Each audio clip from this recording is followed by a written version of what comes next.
What if everything you've learned about the origin of humanity is wrong?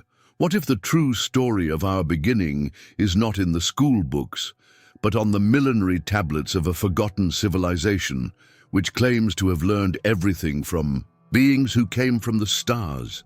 Get ready, because this video is going to challenge everything you thought you knew about the history of the world.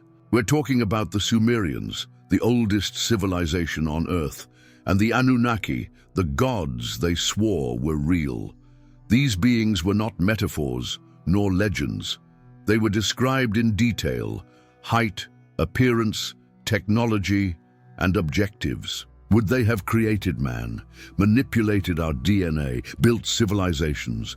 What is so disturbing about the Sumerian tablets that archaeologists avoid commenting out loud? In this video, we'll open the doors to a past that is perhaps far more advanced and far more alien than anyone ever imagined. But I warn you, you will not leave here thinking the same way. What if I told you that to this day we still try to replicate the knowledge that the Sumerians said they had learned from the Anunnaki? Subscribe to the channel, because what you're going to find out here isn't on Google. And at the end of the video, comment on the word origin if you have the courage to face this forgotten truth, and we'll discuss this revelation together in the comments. The Sumerians, inhabitants of ancient Mesopotamia, are often recognized as humanity's first civilization. Settled between the Tigris and Euphrates rivers, they developed a complex society with remarkable advances in writing, architecture, and governance. However, what makes this civilization even more intriguing is its relationship with the Anunnaki, gods described on their cuneiform tablets as powerful beings who came from the sky. According to Sumerian records, the Anunnaki were divine entities who played crucial roles in the creation and guidance of humanity. They were considered to be descendants of Anu, the god of the sky, and Kai, the goddess of the earth. Among the Anunnaki, figures such as Enlil, the god of air, and Enki, the god of wisdom and waters, stood out. These gods were portrayed as anthropomorphic beings, but with skills and knowledge far beyond human comprehension. The presence of the Anunnaki in Sumerian mythology raises fascinating questions about the origin of humanity and the possibility of outside influences on the development of ancient civilizations. Some scholars and theorists suggest that the Anunnaki could represent visitors from other worlds, whose interactions with the Sumerians have been interpreted as divine. This perspective, while controversial, adds a layer of mystery to the already enigmatic story of the Sumerians and their gods. In addition, the Sumerians credited the Anunnaki with creating many of their social and cultural institutions. Uniform writing, for example, was seen as a gift from the gods, allowing communication and the recording of important events. Laws, agriculture, and even urban structure were considered gifts from the Anunnaki, who wished to guide humanity in its development. The relationship between the Sumerians and the Anunnaki was not only one of reverence, but also one of dependence. Humans were seen as servants of the gods, created to lighten the burden of the Anunnaki. This dynamic is evidenced in myths such as that of Atrahasis, where the gods, tired of working, create humans to perform tasks in their place. This narrative suggests a view of humanity as a functional creation, destined to serve divine purposes. However, this relationship was also marked by conflicts and challenges. Sumerian myths describe events in which the gods punish humanity for their disobedience or excessive noise, culminating in catastrophes such as the flood. These stories reflect a complex vision of the Anunnaki, who, despite being do-gooders, could also be stern and demanding. The influence of the Anunnaki on Sumerian culture is undeniable, permeating all aspects of life, from religion to politics. The temples dedicated to these gods were centers of power and knowledge, where priests interpreted divine wishes and guided society. This interconnectedness between the divine and the human shaped the identity of the Sumerians and left a lasting legacy in human history.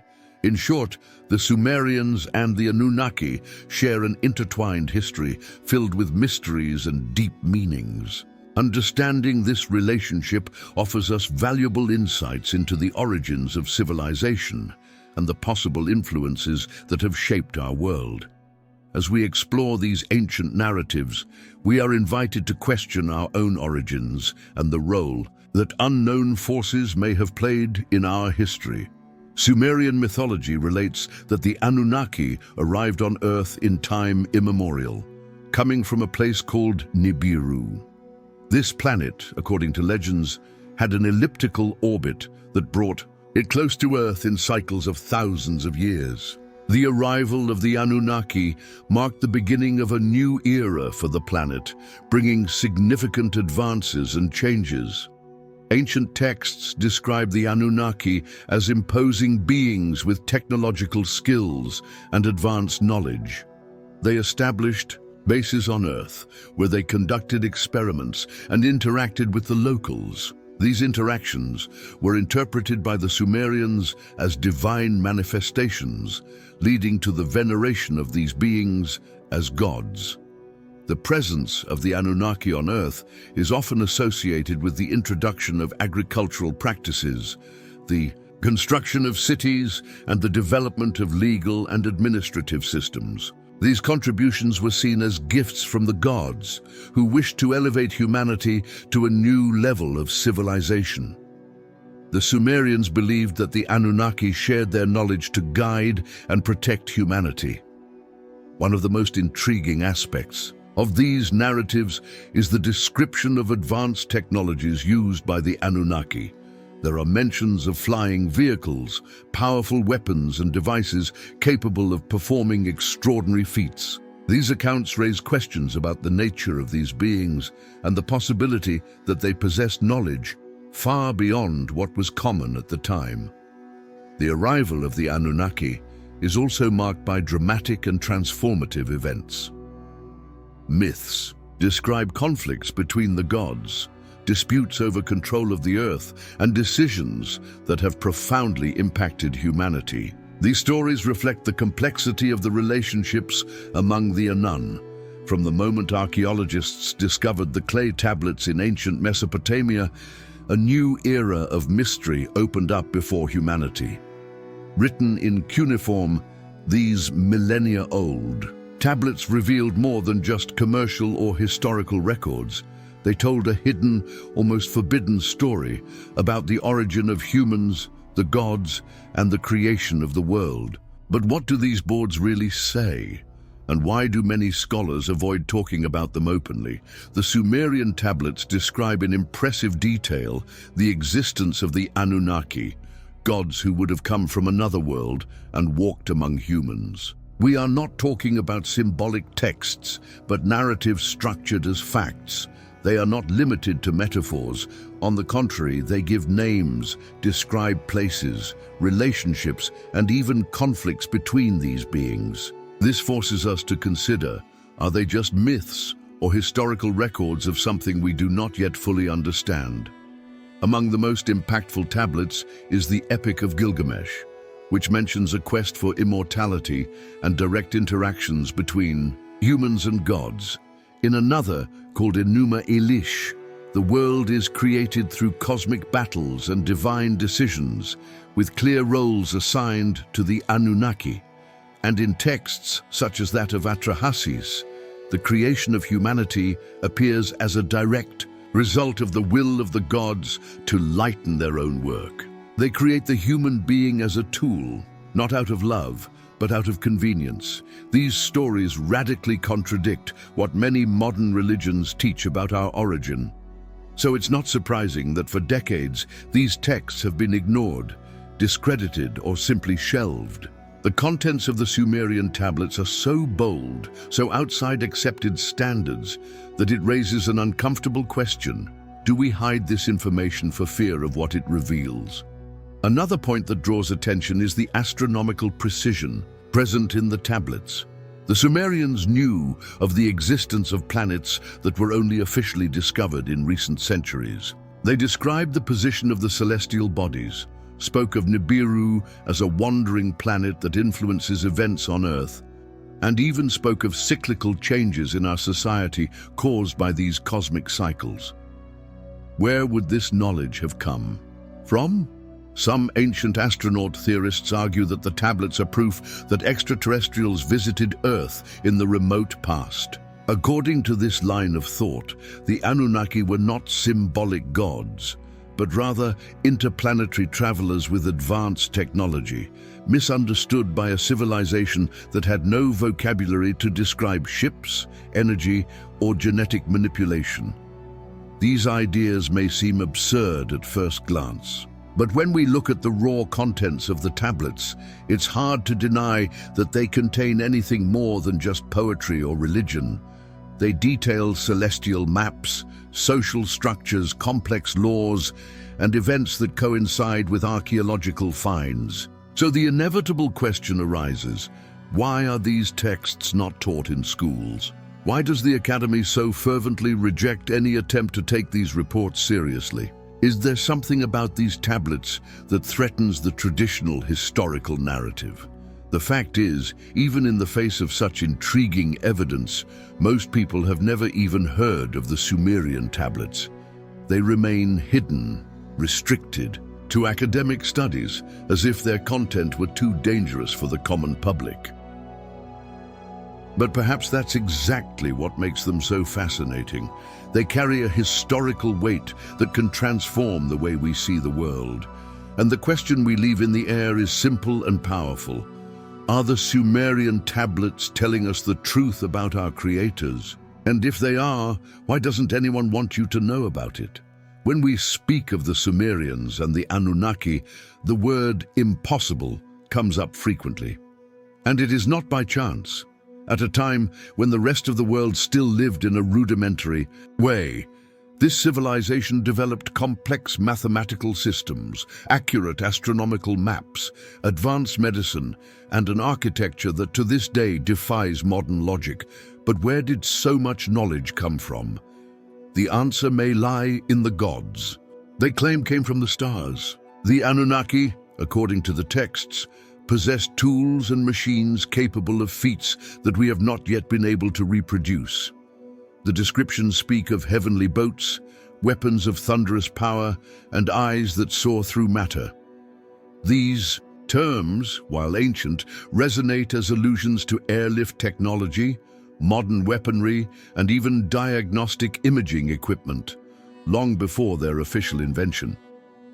In engineering, Sumerian temples, such as the ziggurat of yore, are impressive examples of technical knowledge. The symmetry, proportion, and alignment with celestial bodies suggest a mastery over mathematics and astronomy that would not be matched until thousands of years later. How did a civilization that barely knew iron achieve such a feat? Another mysterious point is cuneiform language, which was not only used for communication, but also for scientific formulas, medicine, and codification of laws. Many of these records talk about the manipulation of elements, medical diagnoses, and even recommendations that today we would associate with genetic engineering. Would the Anunnaki have passed on this knowledge directly? This idea gains strength when we look at the accounts of the creation of the human being. The texts suggest that the Anunnaki modified a primitive form of living being, perhaps an already existing hominid, by mixing it with some of their own divine material, resulting in Homo sapiens. This narrative, which sounds like science fiction, may be a clue that our creators have mastered genetic modification techniques. What's more, there are ancient depictions that show figures holding strange objects, such as bags, wheels with wings, or devices that look like clocks or precision instruments. Many independent scholars believe that these symbols represented technological tools that humans at the time did not understand, but tried to portray as best they could. Sumerian medicine is also surprising. There are records of surgeries, pharmaceutical, formulas and diagnoses based on clinical observations. It does not seem coincidental that this knowledge emerges suddenly and with such sophistication. The influence of the Anunnaki may have been the catalyst. All this leads us to reflect. How did a civilization born more than 6,000 years ago have access to such an advanced level of technology? Were they really alone, or did they receive help from an external, superior, almost divine source? The idea that the Anunnaki brought technology from another world may be shocking, but it is, for many, the only logical explanation for the Sumerians' sudden and unprecedented advance.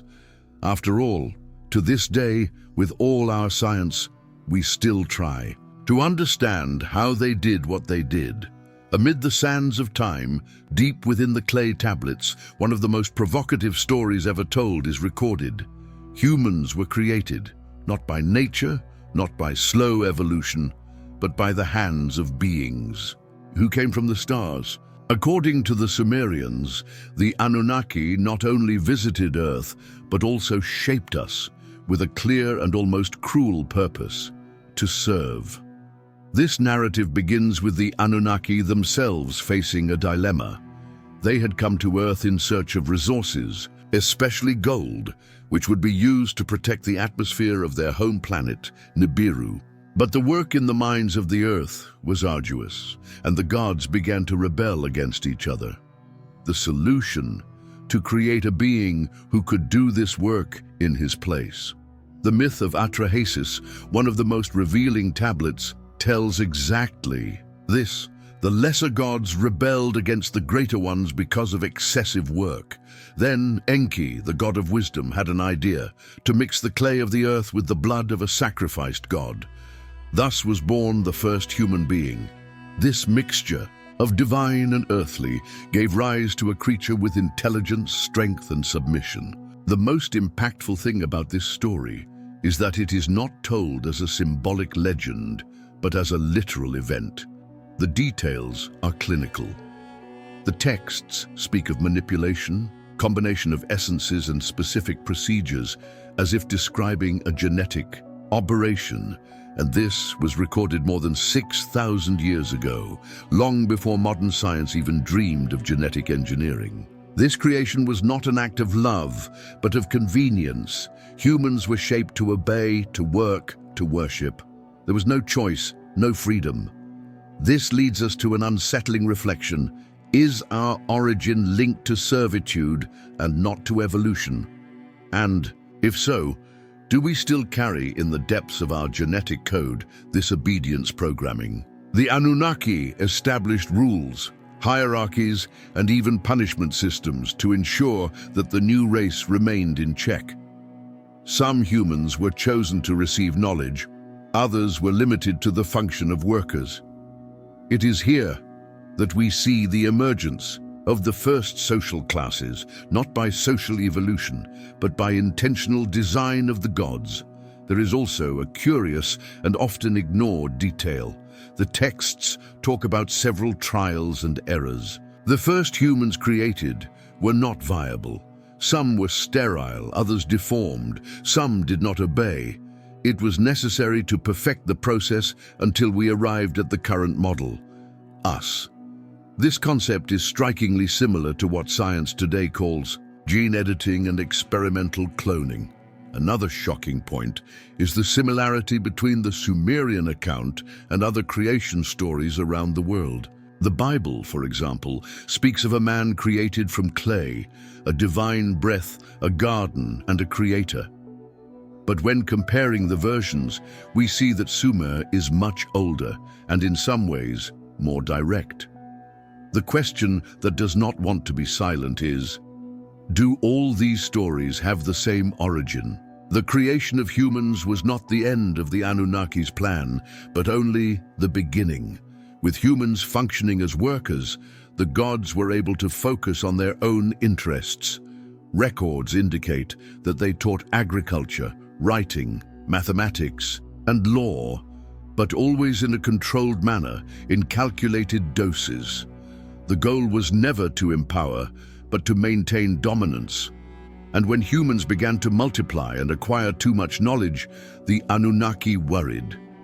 The texts tell that Enlil, one of the main gods, was bothered by the noise and the growing rebelliousness of humans. He then decided to punish them with catastrophes, including the Great Flood, a story that appears in many cultures and is eerily similar to the biblical account of Noah. This pattern of creation, control, and punishment forces us to ask uncomfortable questions. Are we really free? Or do we still live under the consequences of an old project created by beings who have passed away but have left their mark on every cell of our body?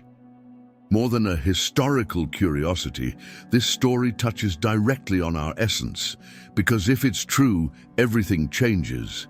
Where we come from, why we exist, and where we're going. The creation of humans, according to the Sumerians, was not a miracle. It was an experiment, and perhaps we are still part of it. Among the oldest myths of humanity, few are as universal as that of a perfect garden, a lost paradise where the first humans lived in harmony with their creators. But what few know is that this Garden of Eden has origins that predate the Bible. And guess who described it first? Yes, the Sumerians. On the Sumerian tablets there are descriptions of a place called Dilmun, a paradise where there was no disease, no death, no hard work, a place where gods and humans lived side by side. This place is presented as the point of origin of civilization, where it all began and where everything went wrong. Dilmun would be a kind of command center for the Anunnaki. There, Enki, the god of wisdom, is said to have conducted experiments on humans, plants, and animals. Everything in Dilmun worked perfectly until something forbidden was done. A rule break, a mistake that should not happen. Sound familiar? The resemblance to the biblical Garden of Eden is striking. In both cases, we have an original paradise, a transgression, a punishment, and expulsion. But while the Judeo-Christian version speaks of spiritual disobedience, the Sumerian version seems much more literal. It was a genetic flaw or a direct disobedience to an order from the gods. Some scholars suggest that the forbidden fruit was actually access to knowledge. Enki, who loved humanity, would have tried to teach humans more than they should know. Enlil, on the other hand, became enraged and banished humans from this paradise, fearing that they would become equal to the gods. This episode may have been the breaking point between creator and creature, a moment where humans began to wake up, to question themselves, to want more. And this did not please the Anunnaki. Sumerian Eden was not lost by chance, it was taken. And since then, humanity has tried in vain to regain this original state of balance and power. The most fascinating thing is to think that maybe Eden was never a legend, but a real physical location, hidden somewhere in ancient Mesopotamia, or maybe destroyed. The clues left on the tablets tell us of rivers, mountains, and coordinates that, if interpreted correctly, could reveal more than we imagine. And if Eden was real, what else could it have been? The gods, artificial creation, genetic manipulation? The story of Sumerian Eden is more than a myth. It's an ancient memory, a fragment of truth buried under layers of time, censorship, and fear. And perhaps by digging up these stories, we will be closer to understanding who we are and what we have lost. Although the Sumerians revered the Anunnaki as gods, not everything in this relationship was one of harmony and worship. Ancient texts reveal a dark side of this coexistence: conflicts, rebellions, punishments, and even genocide. Instead of a sacred, balanced relationship, what we have is a history of domination, fear, and resistance. Yes, humans rebelled against the gods, and that changed everything. The Anunnaki came to Earth with a clear plan: to exploit natural resources. To do this, they created humans as a workforce, but over time, humans multiplied, gained consciousness, and began to do something unexpected: question. This questioning did not please the gods, especially Enlil, the authoritarian leader of the Anunnaki. The first reported tension between creators and creatures arises when humans begin to organize themselves socially, to build cities, to make noise, both literal and symbolic. Enlil is deeply bothered. He believes that humans are spiraling, out of control, and so he decides to act. The plan: reduce the population with disease, drought, and even a great flood. That's right. The Sumerian texts talk about a cataclysmic event ordered by a god, not as a natural phenomenon, but as a planned punishment. This moment marks the breaking of the original pact. Humans were no longer just servants. They became threats to the system of the gods. And it wasn't just humans who rebelled. Within the Anunnaki pantheon itself, divisions arise. Enki, the god of wisdom, opposes Enlil's plan.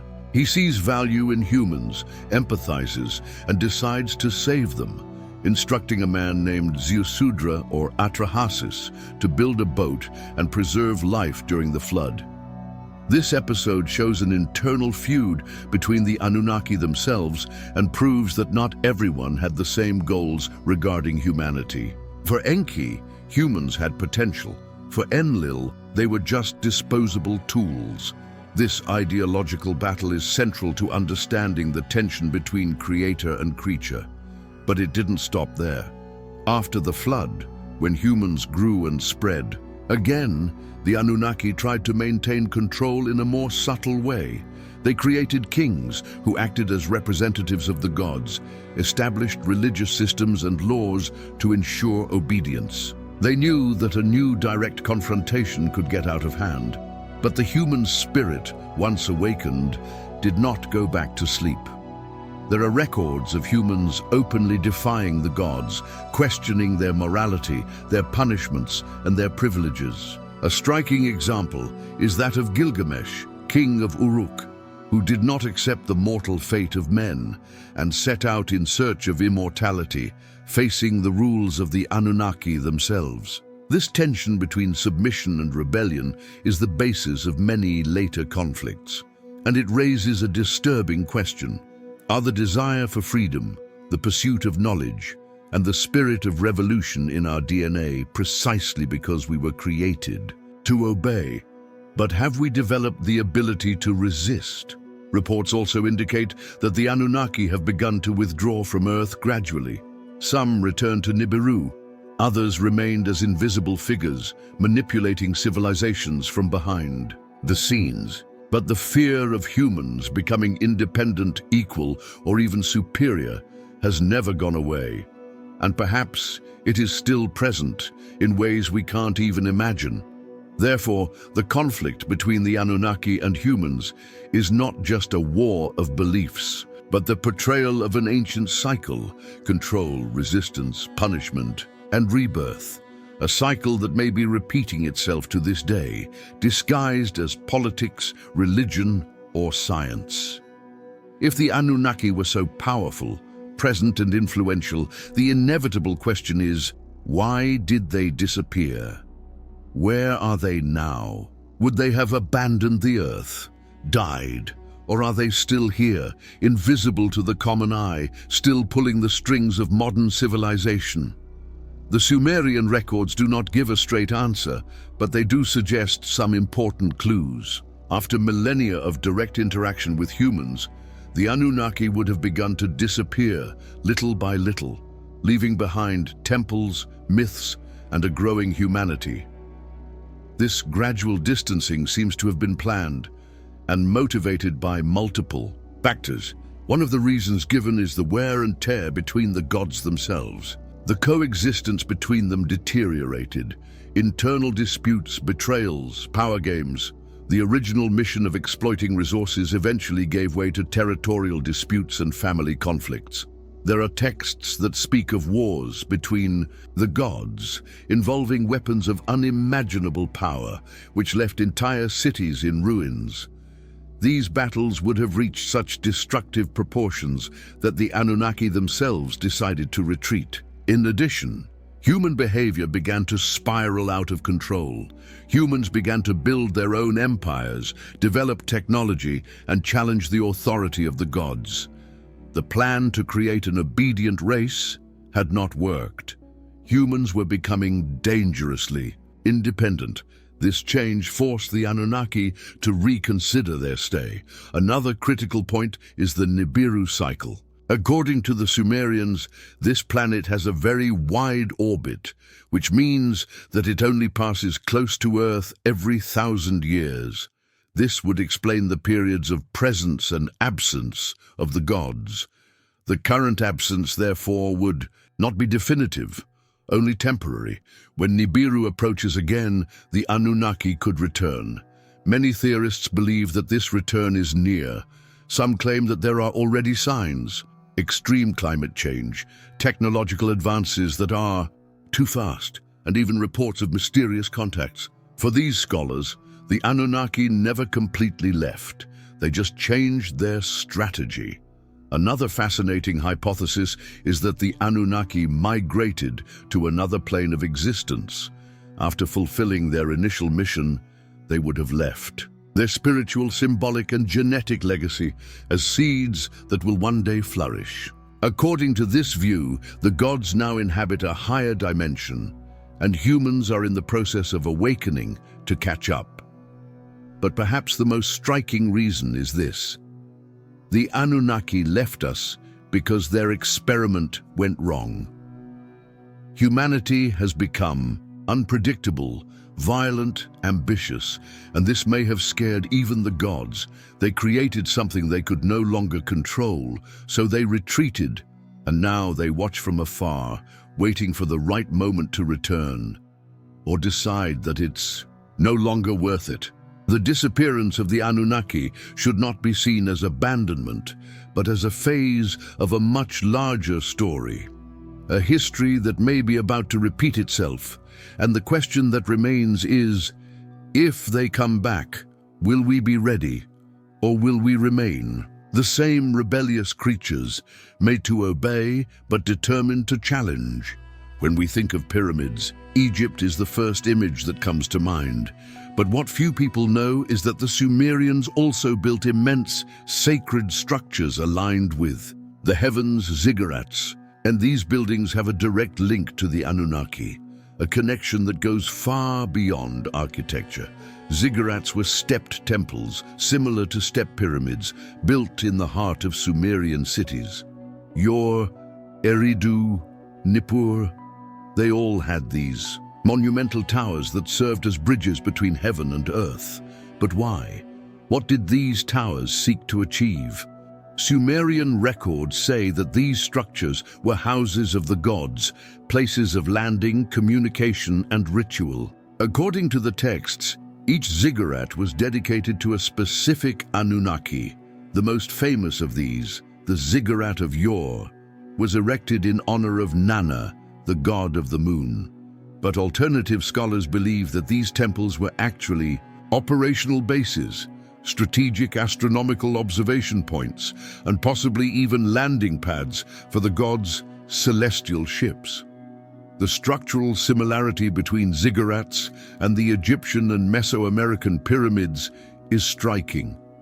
Even separated by time and space, these civilizations erected buildings of similar shape and purpose. This raises the big question: were all of these cultures influenced by the same beings? The Sumerians left clear clues. They described the buildings as sacred places where the heavens met the earth. Some ziggurats were covered with shiny metals, such as gold and silver, materials that were not only symbolic, but could have technological purposes, such as conducting energy. Are these structures, in fact, giant antennas or cosmic receivers? In addition, there is the mystery of astronomical alignments. Like the pyramids of Giza, Sumerian ziggurats were built with millimeter precision in relation to the constellations and the lunar and solar cycles. How could such an ancient civilization have such precision without modern instruments? This brings us back to the boldest hypothesis. The Anunnaki taught everything. Sumerian legends speak of all-seeing eyes, towers where the gods descended from the sky in flaming chariots, and rituals conducted to maintain direct contact with the creators. We're not just talking about worship, but about technology, science, and coordination. In neighboring civilizations, such as the Babylonians and the Assyrians, we see the continuation of this tradition. The religious towers, astronomical worship, and advanced mathematical systems are all echoes of the Sumerian legacy. But while the Egyptians left hieroglyphics, the Sumerians left more technical, objective, and therefore even more disturbing records. Another theory suggests that ziggurats were built on top of specific energy points on Earth, connected to magnetic lines that form a kind of planetary energy network, a concept that has only been taken up in modern science recently. If this is true, the Anunnaki knew much more about Earth than we do today. So when we look at pyramids around the world, maybe we're not just looking at tombs or temples. Perhaps we are facing an interconnected global system, built with guidance. From beings who had a much broader view of humanity and the cosmos, were the Sumerians the first to receive this knowledge? And would the pyramids that remained be then the last vestiges of a forgotten network designed by the gods themselves? Ever since the Anunnaki disappeared from the historical record, one idea has become ingrained in ancient traditions. They have vowed to return. This belief, passed down from generation to generation, has crossed religions, cultures, and continents, always with one point in common: the return of the gods from heaven. For the Sumerians, the Anunnaki never died. They just walked away, with the promise that one day they would return to judge, correct, or continue their project. This idea of divine return appears in several mythologies, in the Sumerians, in the Egyptians, in the Hindus, and even in the Bible, with the famous prophecy of the second coming. But what do the Sumerian records really say about this return? On some tablets, we find references to a time of rebirth, when the planet Nibiru would approach Earth again, and the gods would descend from the heavens as in ancient times. This cycle, according to the texts, is not metaphorical, it is astronomical. It is linked to the actual motion of a celestial body with a long, unpredictable orbit. What makes it all the more intriguing is that many modern scholars believe that we are precisely in one of these cycles of approximation. Our current events, climate catastrophes, global instability, mysterious sightings, signs of the preparation for the return.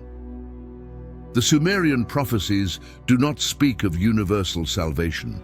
On the contrary, they speak of separation between the pure and the corrupted, between those who follow the path of knowledge and those who have lost themselves in greed and control. For these texts, the return of the Anunnaki would be less a ransom and more a reckoning. But would this return be literal? Would there be ships, gods descending from the sky, global impacts? Or would it be a more subtle, spiritual, inner change?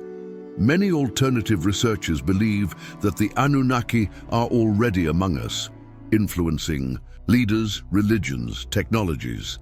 Others claim that the true return is in our genetic memory, an awakening of DNA activated by celestial frequencies and events. This theory states that humans have been programmed with a trigger that will only activate when the time is right, and that this time may be now. There are also those who say that the return of the gods will be silent, but transformative, that they will not come as conquerors, but as observers, ready to see what we have done with the world they have left us. Would we be approved, or would we fail? Regardless of what form this return may take, one thing is certain: the Sumerians firmly believed in it. And this belief, millennia later, still stirs the imagination and the nerves of those who dare to investigate beyond the official history. If the Anunnaki really were here thousands of years ago, are there still traces of their presence in our world today? This is a question that intrigues not only the curious, but also scientists, historians, and researchers of the occult. And the answer may be closer than you think. Although the Anunnaki are no longer seen walking among us, as described on the Sumerian tablets, many believe that they left an invisible but palpable legacy that continues to shape the course of humanity to this day. These vestiges would be scattered in our genetics, our architecture, our language, our symbols, and even in our institutions of power. Let's start with the human body. Modern scientific studies reveal that human DNA contains unidentified segments with unknown functions and that do not resemble any other living being on Earth. Long called junk DNA, this code may, according to theorists, contain the genetic signature of the Anunnaki, a kind of key that will only be fully understood when we reach a new level of consciousness. And it doesn't stop there. Many of these scholars claim that our instincts for domination, our desire to build pyramids, towers, skyscrapers, and monumental structures are a cultural heritage left by these ancient gods. The very model of city-state, political hierarchy, and priesthood comes straight from Sumerian culture, which, in turn, claimed to have learned everything from the Anunnaki. In addition, symbols found in modern buildings, such as the all-seeing eye, stylized pyramids, eight-pointed stars, and even the logos of multinational companies, carry traits that refer directly to Sumerian iconography. Were they simple coincidences or coded messages left by secret societies that preserve this hidden knowledge? There are also linguistic traces.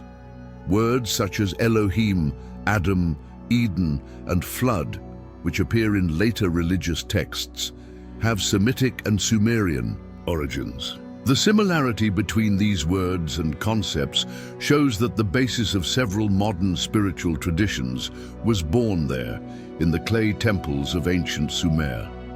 Now think of the archaeological sites scattered around the world. Places like Baalbek, Pumapunku, Göbekli Tepe, Stonehenge. They all have something in common: uncertain origin, unexplained engineering, and connection to the sky. Some of these places show precise cut marks on stones that even with current technology we cannot replicate. In others, blocks weighing tens of tons were stacked as if they were Lego pieces. All of this goes back to the kind of knowledge that the Sumerians said the Anunnaki possessed.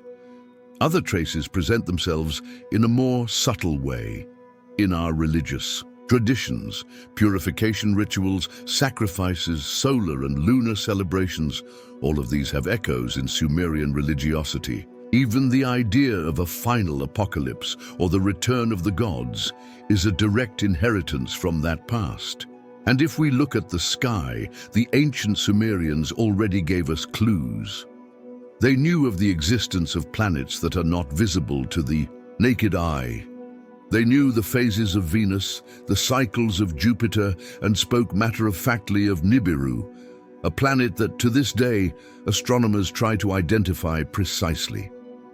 Now put it all together: enigmatic genetics, impossible architecture, recurring symbols, ancient rituals, advanced astronomical knowledge. It's all before our eyes, scattered like pieces of a puzzle, and perhaps the greatest current vestige of the Anunnaki. Let us be ourselves. If the Anunnaki created us, guided us, and then disappeared, what we are left with are these traits, these clues that defy common sense. And perhaps the mission of discovering the truth is now in our hands, because maybe their return doesn't depend only on a cosmic cycle, but to be ready to understand who we really are. For centuries, history has been told by the victors and conveniently edited to keep tabs on the truth. But what if you are told that much of what you learned in school is a lie carefully constructed to hide something much bigger? The official, Story omits, distorts, and ignores the evidence that points to the existence of the Anunnaki and the true origin of human civilization. Why does almost no one learn about the Sumerians in history classes? Why is such an advanced people, with such developed writing, astronomy, and medicine, relegated to the footnotes of school books? The answer is simple.